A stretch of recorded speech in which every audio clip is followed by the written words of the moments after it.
when you're looking at a fund, it depends on where you are in your investing, what it is you're looking for. If you're looking for income, are you looking for growth? Are you looking for a tax shelter? No, you don't say tax shelters. Credits? There are no tax shelters. If you're looking for tax help, Tax help. if Tax you're looking, offsets. that's exactly what I was going to say. Yeah. If you're looking for some sort of depreciation or write-off to offset other passive income, or do you have a place to put your self-directed retirement account where the taxes aren't going to be affected? Yeah, and that's another thing that's really important is what kind of cash are you using? Is it real cash? Is it Monopoly? Self-directed money? Monopoly? Self-directed money may be monopoly money shortly if they get away with what they're trying to do. But yeah, I mean, even where your cash is coming from is really important as to what kind of a fund you should be investing in. If you have a self-directed IRA, which means you can direct that money into whatever investment you want that's legal, you can put that into a fund, and a fund that doesn't own assets, and that's perfect for an IRA because it can't capitalize on the tax offsets. That's right. Because it's a tax deferred vehicle. Like an apartment building development versus notes. Yeah, exactly. If your income or your gain in the fund is derived by taxable income, then it's a perfect place to put a tax deferred or tax exempt money. Yep.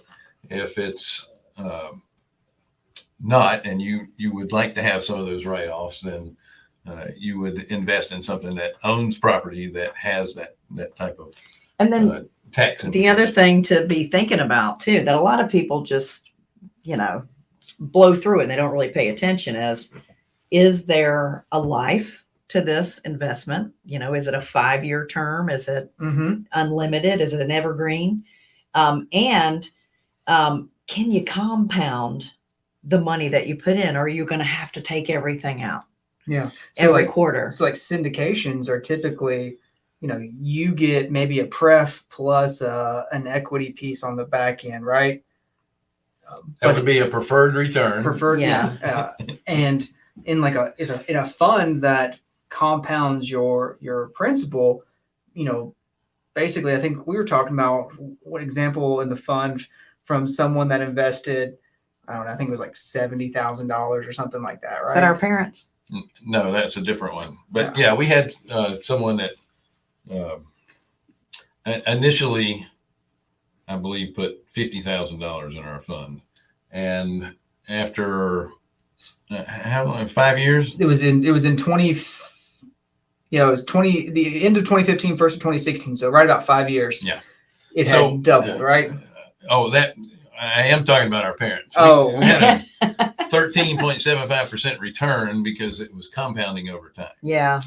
We had another one that was it got in a little bit later, but that return was almost 10 3/4 as well. Yeah. So if you don't understand compound interest, after 4 or 5 years, whatever it was 13.75. Sure.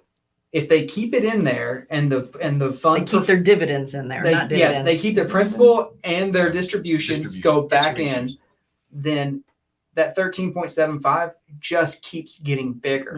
It doesn't so it'll turn into 15%. Then at some point, you keep it in long enough, it could be a 20% return. That's right. It's the opposite of paying your extra principal to your loan if you're borrowing. That's right.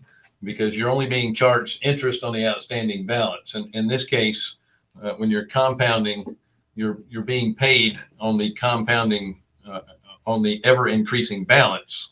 You're being paid a return on. Right.